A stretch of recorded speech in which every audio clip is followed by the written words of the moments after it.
네, 자 이제 64회 기출문제 풀이 이론시험 먼저 이것부터 하나씩 이제 보겠습니다. 전산회계 1급 요 64회가 합격률이 47.39%였어요. 최근 몇 년 동안 제일 높았습니다. 그래서 난이도가 조금 쉽게 나왔다 이렇게 평가할 수 있고요. 자, 그러면 1번부터 한번 볼까요? 자, 다음 중 재무제표에 대한 설명으로 잘못 설명된 것입니다.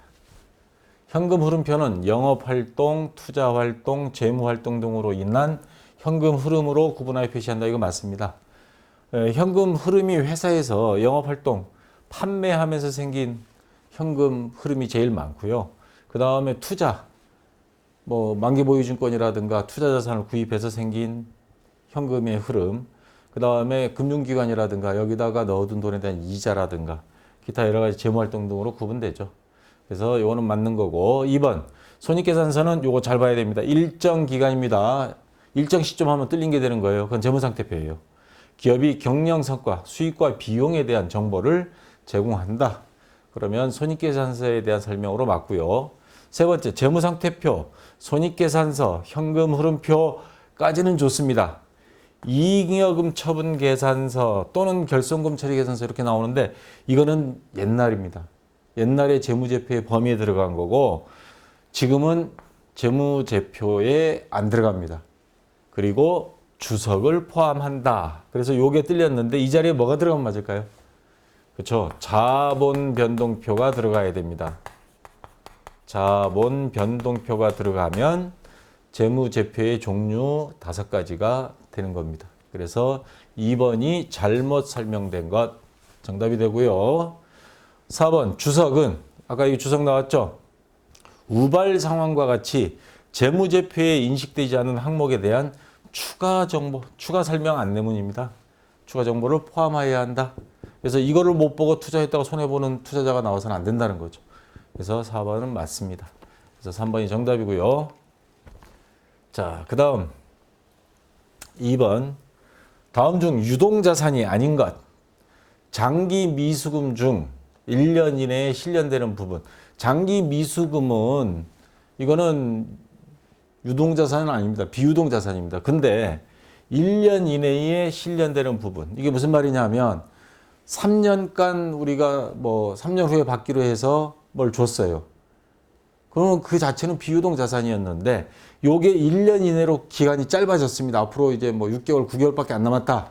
그러면 유동자산으로 재분류가 가능합니다. 원래 결산일 기준으로 해서 얘가 몇 개월 안 남았다. 그럼 유동자산으로 넣겠다. 가능합니다, 이게. 자, 그 다음. 기업이 정상적인 영업주기 내에 실현될 것으로 예상되는 재고자산. 재고자산도 보통 정상적으로 봤을 때는 영업주기 1년 이내에 전부 다 판매가 된다는 가정을 두고 있죠. 그래서 유동자산에 해당되고요. 자, 4번 먼저 하겠습니다. 단기 매매 목적으로 보유하는 자산. 단기 매매 목적으로 보유하는 자산 여러 가지 있는데 대표적인 게 뭐예요? 단기 매매 증권. 이런 것도 유동자산으로 다 들어가죠. 유동자산의 당좌자산. 근데 사용이 제한이 있는 현금 및 현금성 자산. 유동자산의 조건은 현금 및 현금성 자산은 유동자산 안에서도 가장 현금화가 빠른 유동성 배열에 있어서 가장 맨 위에 있는 당좌자산인 건 맞습니다. 근데 사용에 제한이 없어야 돼요. 돈을 은행에다 넣어뒀는데 인출을 못하는 현금성 자산이다. 현금성 자산의 기준은 뭐예요? 현금은 바로 뺄 수 있고 3개월이잖아요. 3개월 이내에 사용이 가능한 것들은 현금성 자산, 당좌자산으로 하고 있는데 사용에 제한이 있다, 묶여 있다. 누가 압류를 들어왔다든가 아니면은 정기예금으로 들어가 있다든가 그러면 이건 안 되는 거죠. 그래서 3번은 유동자산으로 볼 수가 없습니다. 사용에 제한이 있어 버리면. 그래서 약간은 치사성이 조금 포함된 문제입니다. 요 있는, 없는, 이게 한 글자 가지고 요 유동자산이 아닌 것 찾으라고 지금 문제를 출제해 버렸습니다. 그래서 3번이 정답이고요. 자, 대체적으로 여기 합격률은 높았는데 이론 시험은 그렇게 많이 쉬워 보이지는 않았어요. 평균 정도로 나왔는데 왜냐하면 좀 애매한 문제들이 한두 문제 나왔는데 그중에 대표적인 게 3번 문제입니다. 물가가 상승하는 시기에 있어 재고자산이 기초재고수량과 기말재고 수량이 같을 경우에 매출원가, 당기순이익과 법인세 비용을 가장 높게 하는 재고자산 원가 결정 방법으로 묶어진 것. 이거 찾으라 그러면 이 상태로 그냥 눈으로만 봐서 찾으라고 하면 저도 못 찾습니다. 자, 이거에 대해서 제가 앞에 좀 보충 설명했던 이론 시간에 설명했던 거를 다시 한번 보여줘야 될 것 같아요. 자, 여기 보십시오. 이거 이론에 있던 PPT 가져왔습니다. 각 방법. 그러니까 선입선출법, 이동, 총평균법, 후입선출법. 각 방법이 재고자산과 매출원가, 당기순이익에 미치는 영향 비교해서 제가 이거 교재와 설명을 했었죠. 그래서 일일이 하나씩 상품 재고장을 다 보여주었습니다. 자, 그거를 다시 그것까지 설명할 수는 없고 거기서 제가 최종 결정 내렸던 거. 똑같은 물건인데 똑같은 수량이 움직여도 인플레이션, 물가 상승 시. 물가가 오르면 먼저 들어온 거와 나중에 들어온 거. 어느 게 비싸다는 거예요. 물가가 오르면. 이게 비싸다는 거죠. 후입이. 나중에 들어온 게 비쌉니다. 그러면 선입선출법은 싼 거 먼저 팔아버리고 비싼 거는 놔두고 후입선출법은 제일 비싼 거 나중에 들어온 걸 먼저 팔아버리고 먼저 들어온 건 놔둔 거예요. 그러면 나중에 똑같은 물건인데도 선입선출법, 후입선출법에 따라서 어느 게 재고자산 금액이 크기가 가장 크고 적냐 했을 때 선입선출법이 1등이라 그랬죠. 그때. 그 다음 이동평균법, 총평균법, 후입선출법이 4등이라 그랬습니다. 그래서 앞글자만 따서 제가 웬만하면 암기라고 안 합니다. 앞에 회계 기초 부분과 그 다음 이런 데서 어쩌다 한두 개만 웬만하면 나는 이해하라고 강조를 하는데 그래서 앞글자만 따서 선이 총후 선이 총후만 외우라 그랬죠. 선입선출법, 이동평균법, 총평균법, 후입선출법. 요것만 암기하시고 재고자산 금액 크기는 선이 총후 이렇게 된다. 그 다음에 요 한 칸 밑으로 더 내려오면 당기순이익도 이렇게 되죠. 왜? 선입선출법이 자산 크기가 커지니까 그만큼 자산이 많다는 건 이익도 많아집니다. 그래서 요 1번 재고자산 금액이 크기와 당기순이익과는 똑같습니다. 선이 총후. 그러니까 여러분 시험 볼 때 이걸 일일이 다 써가지고 뭐 계산 못합니다. 시간이. 어떻게 1분 내에 이걸 해요. 그래서 시험 볼 때 이런 문제가 딱 나왔다. 선이 총후 이렇게 딱 꺽쇠 해놓고 그 다음에 이거 재고자산 금액 이꼬로 당기순이익 이렇게 딱 해놓으십시오. 그리고 매출원가에 대해서 아까 물어봤죠. 매출원가는 정반대가 된다는 거. 매출원가는 요 밑에 이렇게 하십시오. 그래서 어느 게 가장 많고 적고를 요것만 딱 적어놓고 시험 문제를 푸시라 이 말입니다. 암기 최소화해서. 그래서 이거에 대한 논리 설명은 지난번에 했었죠. 순매출액이 1,000원일 때. 자, 매출원가는 기초상품 재고액, 기말상품 재고액, 수량은 같은데 물가 상승으로 인해서 나중에 들어온 게 똑같은 10개라 그래도 이건 10원씩에 들어왔고 물가가 올라서 요거는 하나당 20원에 들어왔다고 했을 때. 다 10개, 10개 있을 때. 그러면 기말상품 재고액이 커지니까 기초 플러스 순매입 마이너스 기말. 그러면 매출원가는 700원이 되죠. 자, 그러면 순매출액 마이너스 매출원가는 매출총액은 300원. 자, 이런 식으로 해서 계산된다고 지난번에 이야기했죠. 그랬을 때 매출원가 금액이 또 어떻게 되느냐 이렇게 해서 순서를 정해놓은 건데 자, 이제 문제로 돌아가서 다시 보겠습니다. 아까 다른 건 다 놔두고 선이 총후 요것만 가지고 자, 요거 그래도 이해가 안 된다 하면 앞에 이론 부분 그거 여러분들이 다시 한번 잘 공부하시고 선, 이, 총, 후. 자, 선입선출법, 이동평균법, 총평균법, 후입선출법 순으로 해서 이게 기말상품 재고액이 금액이 제일 커진다. 그리고 그거는 당기순이익과도 똑같다. 자, 기말재고자산. 기말상품 재고액, 기말재고자산인 순서대로 되고 그 다음에 이익이 많아지면 세금도 많이 내야죠. 그러면 이거 법인세 비용까지도 다 똑같다는 거예요. 반대로 뭐만 반대로 간다 그랬어요. 그렇죠. 매출 원가만 반대로 간다 그랬습니다. 매출 원가만 이거 거꾸로 이렇게. 그럼 매출 원가는 후입선출법이 제일 커요. 반대니까. 근데 요 세 가지는 선입선출법이 제일 커요. 그러니까 문제에서 요구하는 게 그거잖아요. 기초 재고 수량입니다. 금액이 아니고. 기말 재고 수량. 수량은 똑같아요. 근데 물가가 오르니까 기말 상품 재고의 금액이 더 금액으로는 커지죠. 같을 경우에 매출원가, 당기순이익과 법인세 비용을 가장 높게 하는 재고자산 원가 결정 방법. 자, 당기순이익, 기말 재고자산 금액, 수량이 아니고 금액, 법인세 가장 높게 하는 건 선입선출법이다. 선입선출법. 그 다음에 당기순이익도 그럼 매출원가, 그 다음 매출원가는 금액 가장 크게 하는 거는 뭐예요? 이거 반대가 된다 그랬으니까. 매출원가는 후입선출법. 자, 그러면 매출원가는 후입선출법. 이거 하나뿐이네요. 그 다음에 당기순이익과 기말재고자산 법인세 크게 하는 건 아까 선입선출법이라고 그랬죠. 이거는 선입선출법, 요거는 반대 후입선출법. 그래서 당기순이익과 법인세 비용은 선입선출법. 그래서 2번이 정답되는 겁니다.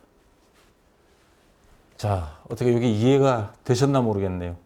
자, 선의 총후 당기순이익 요거 이렇게 해주고 매출원가는 반대로. 그렇게 생각하시면 되겠습니다. 자, 그 다음 4번 문제.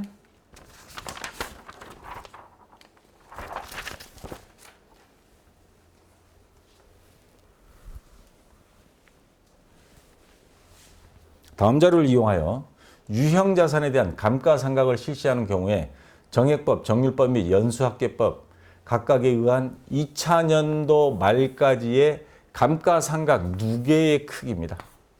관련하여 가장 맞게 표시한 것. 기계장치는 취득원가가 200만 원입니다. 내용연수 수명은 5년. 잔존가치는 10%, 그러니까 20만 원입니다. 나중에 고철로 팔았을 때 금액. 정률법 상각률은 40%, 0.4. 한눈에 보면 답은 안 보입니다. 계산해 봐야 됩니다. 이거는 출제하는 의도가 뭔지 모르겠지만 어쨌거나 두 가지 정도만 했으면 딱 좋은데 요거 시간이 1분 내 절대 안 됩니다. 자, 이거 계산 다 해야 됩니다. 방법 없습니다, 이건. 자, 볼까요? 세 가지 방법을 하나씩. 자, 우선 정액법. 취득원가 마이너스 잔존가액 곱하기 아니면 이거 나누기 내용연수 분의 취득원가 마이너스 잔존가액이죠. 그러면 5로 나누기 하면 되죠. 이거 뭐 5분의 1 돼 있는데 그냥 나누기 5 해도 됩니다. 그러면 180만 원에 대해서 나누기 5 하면 36만 원이 나옵니다. 정액법이니까 2000년도도 똑같이 되죠. 36만 원. 그래서 2년 동안 감가상각 누계액은 2개 더하면 72만 원 일단 나왔습니다. 정액법. 자, 정률법은 공식이 어떻게 돼요? 취득원가 마이너스 감가상각 누계액 빼고 곱하기 정률이죠. 근데 첫 해는 감가상각 누계액이 없습니다. 그러니까 200만 원 곱하기 0.4, 그럼 80만 원 나오죠. 그 다음 2000년도 가서 200만 원에 전년도 감가상각 누계액 80만 원을 빼고 곱하기 또 0.4, 그러면 120만 원에 0.4니까 48만 원이 나옵니다. 그럼 80만 원과 48만 원 두 개를 더한 금액, 감가상각 누계액은 현재까지 낡은 거 총 합계는 128만 원이 된다. 자, 요게 정률법이 정액법보다는 많이 나옵니다. 처음에는. 연수합계법은 공식 앞에서 조금 했는데 취득원가 마이너스 잔존가액을 뺍니다. 잔존가액. 여기까지는 정액법하고 똑같아요. 근데 곱하기 15년분의 5년을 합니다. 이게 무슨 말이냐면 내용연수가 5년이죠. 그럼 이 15년은 어떻게 나온 거냐? 요 15년은 5년 남고 그 다음엔 4년 남고 그 다음 3년 남고 그 다음 2년 남고 그 다음 1년 남죠. 그러면 5번이죠. 9, 12, 13, 14, 15. 이거 합계액이 15년이라는 뜻입니다. 연수를 다 합친 거. 15년분의 첫 해는 15년분의 첫 해 5년. 그 다음에는 15년에 4, 15년에 그다음 3, 15년에 2, 1 이런 식으로 갑니다. 그래서 취득원가 마이너스 잔존가액 곱하기 15분의 5니까 3분의 1이 되는 거죠. 그러면 얼마가 나오느냐? 첫 해에 60만 원 나옵니다. 두 번째 해는 200만 원 마이너스 잔존가액 곱하기 15분의 4가 됩니다. 이번엔 두 번째 해니까. 그러면 48만 원이 나와요. 그래서 요 두 개를 합치면 얼마냐? 108만 원 나옵니다. 그러면 문제에서 물어보는 게 뭐예요? 감가상각누계액 2년치 가장 많은 데가 어디냐? 그거죠? 자, 감가상각누계액 크기와 관련해 가장 많게 표시한 거. 자, 어디가 제일 많냐? 제일 많은 거 어느 거예요? 정률법이 1등. 그다음 두 번째 많은 게 연수합계법 2등. 3등이 정액법입니다. 자, 그건 다 일일이 계산할 수밖에 없어요. 그래서 문제로 가면 크기가 가장 순서대로 해서 많은 것 순으로 한 것이 어느 것이냐? 자, 뭐예요? 아까 3등이 제일 밑에 연수합계법. 이 둘 중에 하나죠. 그 다음 정률법이라 그랬죠. 아니죠. 제일 많은 게 128만 원. 예. 정률법이죠, 정률법. 정률법이 1등. 그 다음 연수합계법이 2등. 정액법이 제일 적었습니다. 4번이 정답이 되는 거죠. 정률법이 아까 요게 128만 원, 연수합계법이 108만 원, 정액법이 72만 원. 자, 요렇게 해서 풀면 되겠습니다. 그러니까 다른 문제에서 시간을 아끼고 여기 와서 시간을 2, 3분 투자할 수밖에 없습니다. 3분 내라도 계산이 끝나면 다행이고요. 자, 4번에 4번이고요. 자, 끝나고 5번 문제입니다. 다음 관로 안에 들어갈 내용을 순서대로 적은 것으로 옳은 것. 자, 이거 계정과목 및 적용 등록 화면을 내가 미리 갖다 놨는데 물론 이거 보면서 풀면 되는데 문제를 이해를 확실히 해야 됩니다.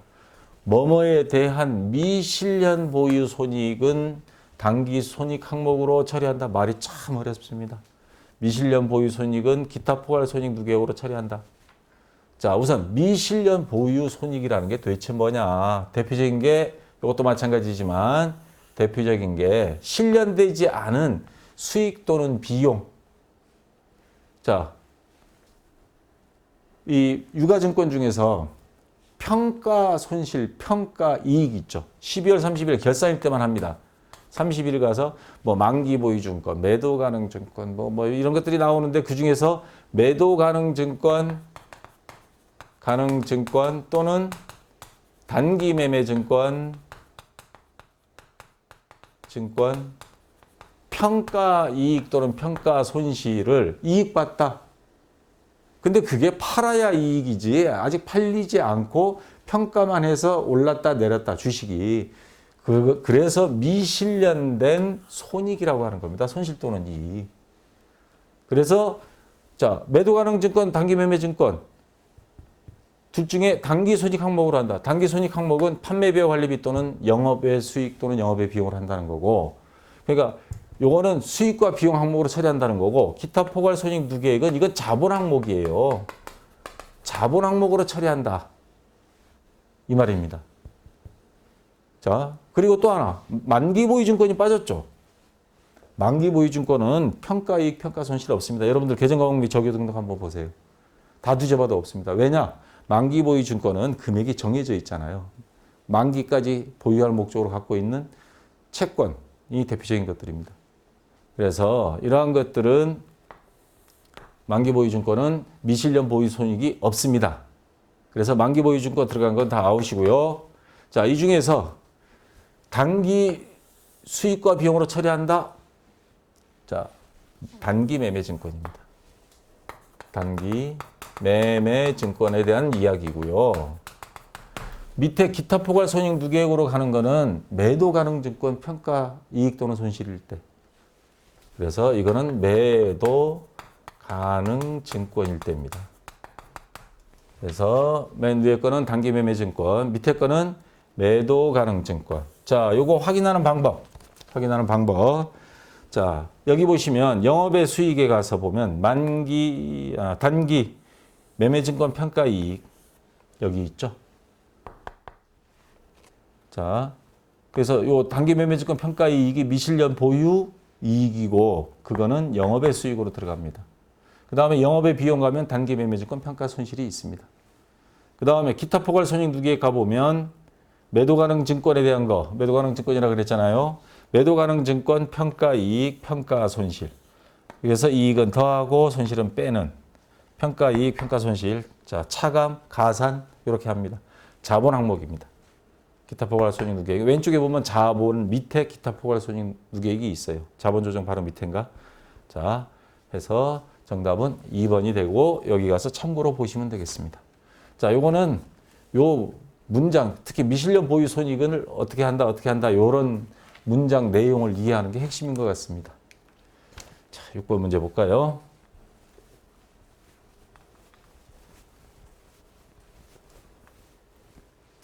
다음 중 결손금 처리 순서가 올바른 것. 이익잉여금, 이익준비금, 자본잉여금, 기타 법정 적립금 200. 옛날에는 이익준비금을 먼저 하고 나중에 하다가 적자난 거, 결손금 처리, 적자난 거를 메꾸는 게 자본까지 쭉 올라갔는데 맨 위에는 자본금까지 갔죠. 근데 이게 법이 바뀌었습니다. 기업회계 기준이 바뀐 게 아니고 상법이 바뀌어버렸어요. 결손금 처리 순서는 상법 개정으로 일반 기업회계 기준 상위법 개정으로 인해 결손금 처리 순서가 자유롭게 아무거나 너네 있는 거 가지고 적자 메꾸고 싶으면 메꿔라. 그래서 이거는 출제를 잘못했습니다. 상법 개정된 거 모르고 기업회계 기준이 아직 수정을 손을 못 본 것 같아요. 손을 못 보다 보니까 세무사들이 아마 주로 출제를 하는데 모두 정답 처리가 됐습니다. 의제기가 들어갔고 그래서 6번은 앞으로는 두 번 다시 이런 문제 안 나올 겁니다. 자, 결손금 처리 순서. 그러니까 이걸 외울 필요는 없어요, 절대. 그래서 이거는 모두 정답 됐고 이론 시험이 뭔가 앞에 두 문제가 좀 까다롭게 나왔다 싶은데 여기서 모두 정답이 딱 나와주는 바람에 자, 그래서 이게 평균 커트라인을 좀 높이는 효과를 줬습니다. 자, 7번 문제. 다음 중 재무상태표의 자산분류상 올바른 항목으로 짝지어진 것. 자, 요거는 개정공인 적용 등록을 찾아보는 게 제일 정확한데 머릿속에 있으면 굳이 안 해도 되죠. 우선 딱 눈에 띄는 게 장기대여금, 투자자산입니다. 이거 맞습니다. 그리고 건설 중인 자산은 유형자산이라고 그랬죠. 건설 중인 자산, 이게 완공되면 건물이 되는 거죠. 일단 답은 보입니다. 이거 유형자산 맞습니다. 올바른 항목으로 짝지은 거라 그랬으니까. 근데 1번 같은 경우 단기 투자자산, 단기매매증권 유동자산 맞습니다. 근데 임차보증금 투자자산 돼 있는데 이거 기타 비유동자산이에요. 임차보증금은 비유동자산. 그 다음에 투자부동산은 투자자산 맞습니다. 지분법 적용 투자주식 요거는 투자자산입니다. 요것도 투자자산이에요. 선급비용은 유동자산 맞고 장기미수금, 자, 장기미수금은 기타 비유동. 그래서 요건 틀렸습니다. 장기미수금이 아니고 요게 틀렸습니다. 요게. 그래서 약간씩 순서를 바꿨는데 개정과목 및 적용 등록 개정과목 거기 가서 보면 요게 어디 있는지 헷갈리면 거기서 빨리빨리 보세요. 그러면 정확하게 찾을 수 있습니다. 자, 이렇게 해서 7번에 2번이 정답이 되고요. 8번 문제입니다.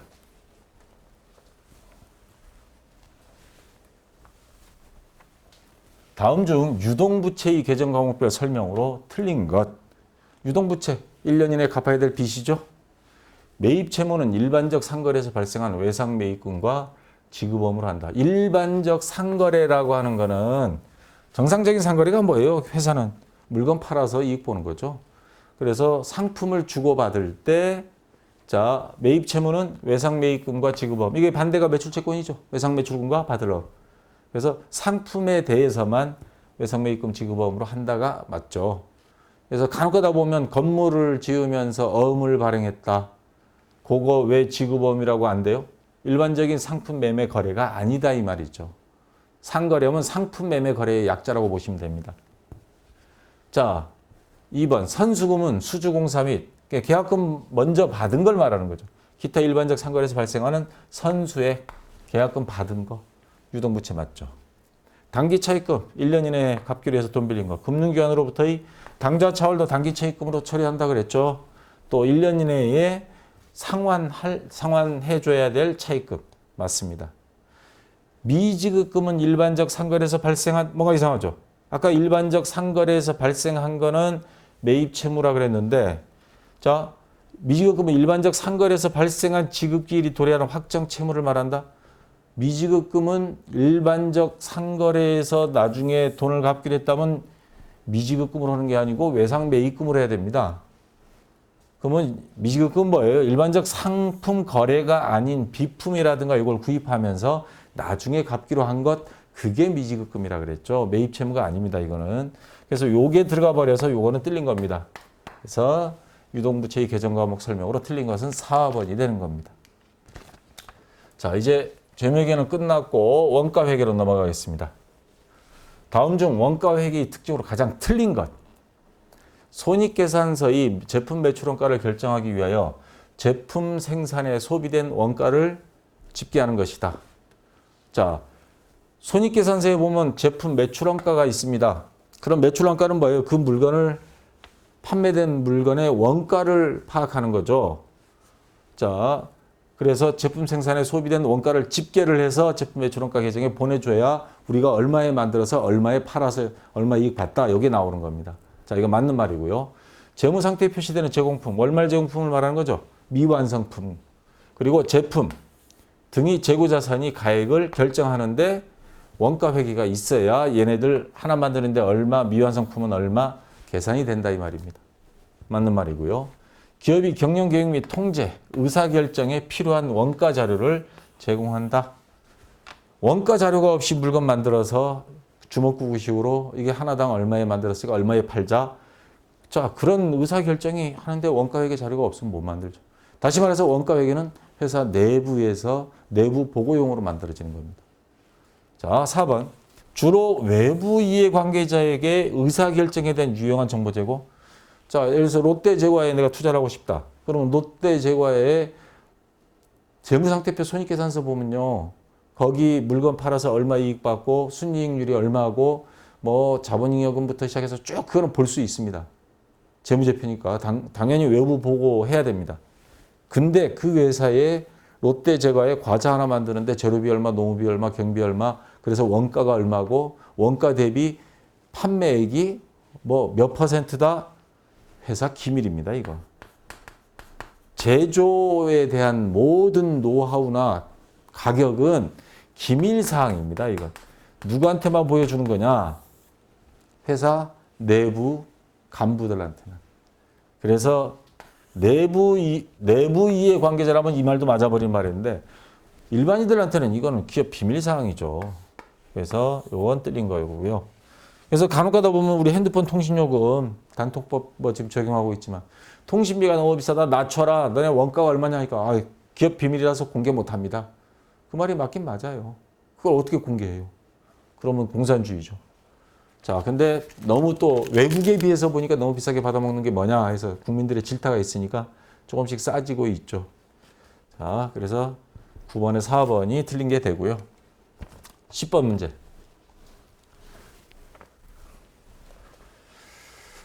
자, 10번이 다음이 자료를 근거로 가공비 금액을 계산하면 가공비라는 게 뭐예요?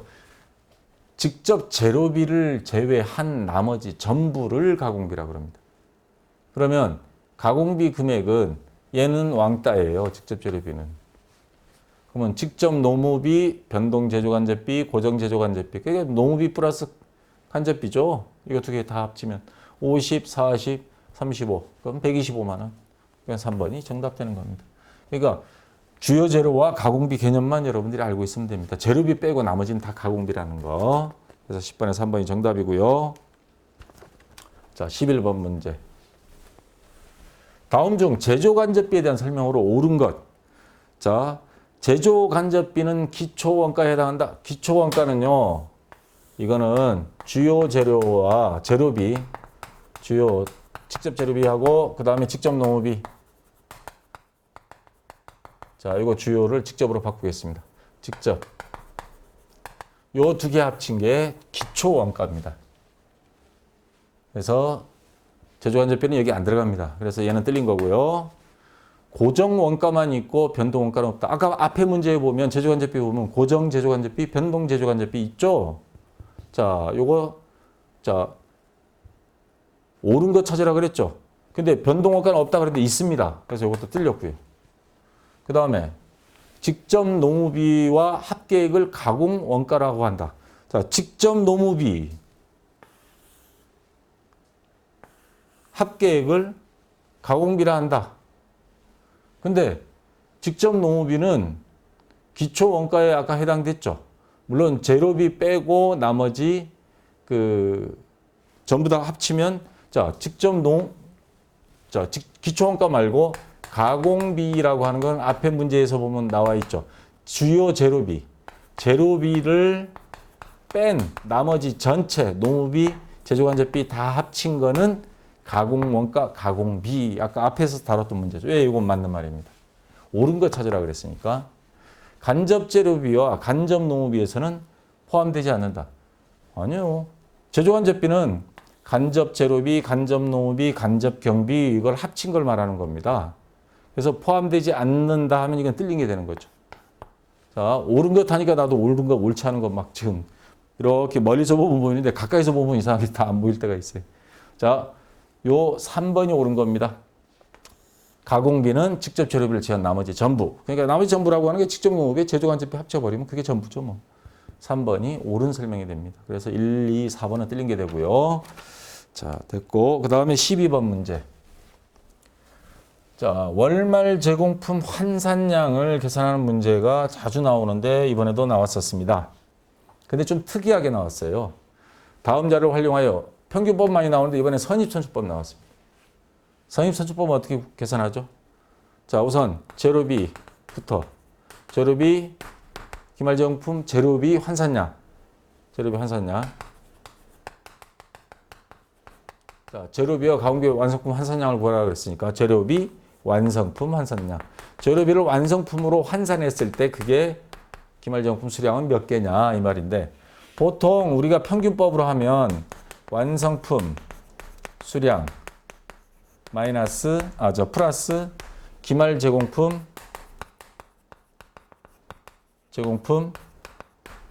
환산량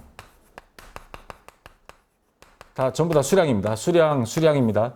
이걸 더한 게 재료비 완성품으로 환산했을 때 기말제공품 재료비 기말제공품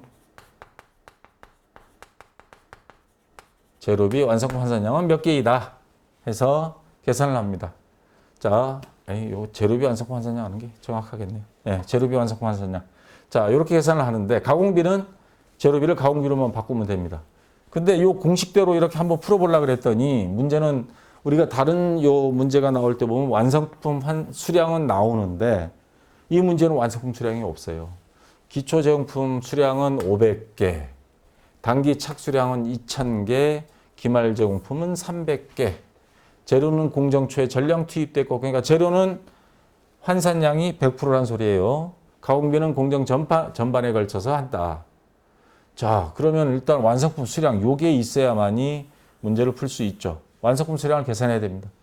완성품은 어떻게 만들어지는 거냐? 기초 미완성품, 기초 제공품 수량에다가 지난달에 만들다 남은 거 있죠. 그러니까 기말 제공품이 넘어오면 기초 제공품이 되잖아요. 요거 500개입니다. 500개 이번에 몇 개가 착수됐냐면 단기 착수량. 착수 수량이죠. 정확히 말하면.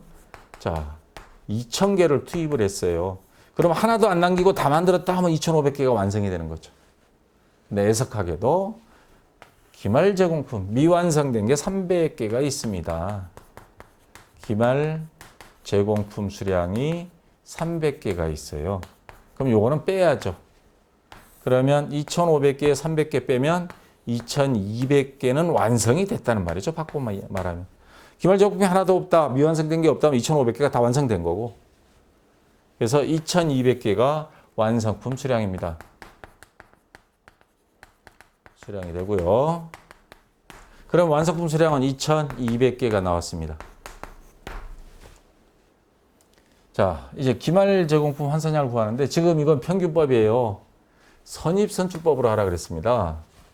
선입선출법으로 하게 되면 공식이 살짝 바뀌어요. 완성품 수량 중에서 선입선출, 먼저 미완성된 거는 먼저 완성됐다라고 이미 전제를 둔 겁니다. 얘네는 순서대로 만드는 데예요. 대표적인 케이스가 자동차 생산이 그렇습니다. 12월 31일 날 벨트를 딱 멈춰요. 그럼 수천 대가 벨트 위에 있는데 1월이 되면 먼저 올라간 것부터 먼저 빠져나갑니다.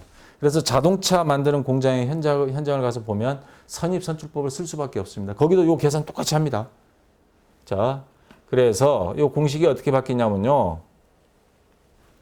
완성품 수량에서 선입선출법은 월초 기초제공품 수량을 무조건 수량은 완성된 걸로 봐서 빼고 나머지만 가지고 하자. 그래서 더하기 아까 말하는 기말 제공품 환산량, 이것도 환산량, 이렇게 하는 게 선입선출법입니다. 평균법은 요게 없고 선입선출법은 얘는 완성됐다고 보니까 빼고 하자. 빼고 들어가자. 그래서 넣으면 얘를 여기 마이너스 넣으면 선입선출법. 평균법과 선입선출법의 차이는 요것만 있습니다. 자, 그럼 완성품 수량 2200개. 기초제공품 환산량. 자, 기초제공품 환산량 500개의 완성도 20%면 곱해야 되는데 문제는 지금 제로비 완성품 환산량 구하는 겁니다. 그러면 제로비는 100%라 그랬죠. 재료는 공정초에 전량 투입되고 100%입니다. 그러면 100%면 500개가 다 완성이 됐다고 보고 2200개 마이너스 500개 플러스 기말 제공품 환산량. 기말 제공품에도 제로비는 300개가 완성도는 물론 50%지만 제로에 대해서는 다 완성됐다고 보고 그러면 300개. 그러면 2200개에서 500개 빼고 300개 더하고 그러면 몇 개요? 2000개가 되네요. 자, 요거는 제로비, 요거는 2000개가 되고 자, 이번엔 가공비 계산해 보겠습니다. 똑같습니다. 2200개에 가공비는 완성도를 곱해야 됩니다. 500개, 5는 10, 마이너스 100개 플러스 기말 제공품 300개, 50, 150개, 150개. 가공비는 이렇습니다. 그러면 실질적으로 50개 되니까 2250개가 되네요. 2200개, 100개 빼고 150개 더하니까 2250. 가공비는 2250개. 그래서 정답은 12번 정답은 1번이 되겠습니다. 1번. 자, 요거 선입선출법이 헷갈리시는 분은 앞에 이런 설명에서 선입선출법 그거 다시 한 번만 보시고 여기 와서 다시 풀어보시기 바랍니다. 자, 됐고요. 13번 문제.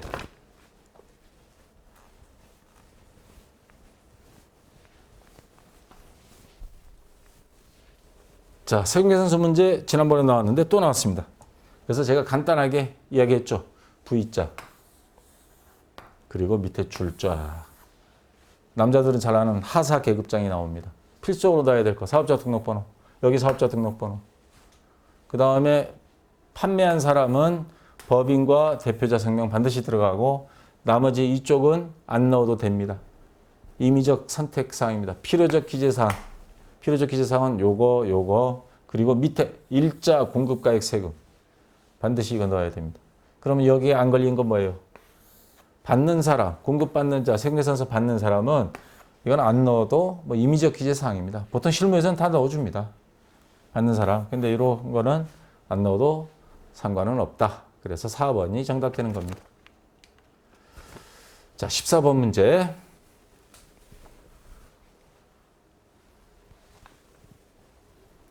부가가치세법상 재화의 원칙적인 공급 시기에 대한 설명으로 틀린 것.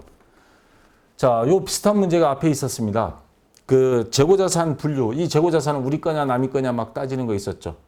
그래서 거기에도 이거 나왔죠. 수출하는 거는 선적 기준으로 하면 선적일 기준으로 재고자산은 니네 거다 우리 거다. 폐업시 잔존재화는 폐업일을 기준으로 한다. 조건부 판매, 기한부 판매는 그 조건이 성취되고 사용해보고 좋으시면 일주일에 결정해 주세요. 그래서 일주일이 안 됐으면 판매한 사람께 되고 일주일 후가 되면 그 사람은 산 걸로 구매 의사가 있는 걸로 해서 그래서 재고자산 할 때 나왔는데 거기에 보면 할부 판매는 물건 넘겨 쓸 때 인도 기준 물건이 팔린 걸로 봐버립니다. 재고자산은 우리 게 아니다 그러는데 단 조심해야 될 게 있습니다. 현금 판매, 외상 판매 또는 할부 판매의 경우 재화가 인도 또는 그 사람한테 넘어가서 사용하도록 설치만 해주면 판매된 걸로 봅니다.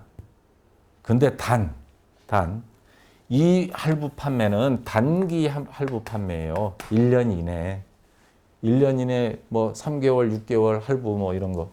장기 할부 판매 있죠? 대표적인 게 자동차입니다. 자동차 같은 경우는 뭐 24개월 할부 막 이렇게 해버리잖아요. 이런 경우에는 이게 어떻게 될지 몰라요. 그래서 대가의 각 부분, 그냥 할부금을 말하는 거죠. 받기로 한 때 뭐냐? 재화의 공급 시기로 본다 이 말입니다. 원칙적인 공급 시기. 그래서 재고자산 지난번에 다뤘던 재고자산의 기준은 뭘 기준으로 하느냐 하는 문제하고 비교해서 봤을 때 함정이 뭐냐면 그때 할부 판매는 인도 기준이다 했는데 그 할부 판매라는 건 단기 할부 판매고 장기자가 들어가면 기업회 기준의 내용이 이겁니다. 각 대가의 할부금을 받을 때마다 그때 가서야 판매 금액으로 본다. 그럼 현대자동차 같은 경우는 할부 판매가 엄청나죠. 그래서 할부금 수금한 것만 매출 이익으로 환산을 한다는 겁니다. 자, 그래서 그게 달라요. 여기서 그래서 설명으로 틀린 것 하면 1번이 정답이 돼버리죠. 인도 기준이 아니고 할부금을 받을 때 그걸 어렵게 이야기하면 대가의 각 부분을 받기로 한 때 그렇게 되는 겁니다. 자, 그래서 1번이 정답이 되고요. 15번 문제. 다음 중 부가가치세법상 조기 환급과 관련된 내용으로 틀린 것 찾으라고 했습니다. 조기 환급이 뭔지 알아야 됩니다. 그러면 조기 환급이 뭐예요? 이거 생선 조기를 말하는 게 아니고 일찍 뭐예요? 기간을 일찍 땡겨서 환급받는다. 부가세를 빨리 환급받아야 된다. 웬만하면 세무서는 빨리 안 돌려주려고 그럽니다. 근데 어떤 경우는 돌려주느냐? 내가 이거 알려주고 친구한테 아주 건하게 며칠 얻어먹은 적이 있는데 여러분들이 만약에 내 친구가 공장을 하나 차렸어요. 지금 막 설비 들인다고 세금계산서 다 받아놨어요. 자, 뭐 거의 1억을 투자했죠. 세금도 1,000만 원, 부가세. 1억 1,000만 원 투자한 거죠. 1억 1,000만 원 투자했는데 첫 해는 매출이 없어요. 설비하고 시험가동하고 홍보하고 해서 그 다음 해부터 해야 되는데 돈이 막 딸리죠. 야, 너 1,000만 원 빨리 환급받아 버려. 그러니까 그걸 주냐고.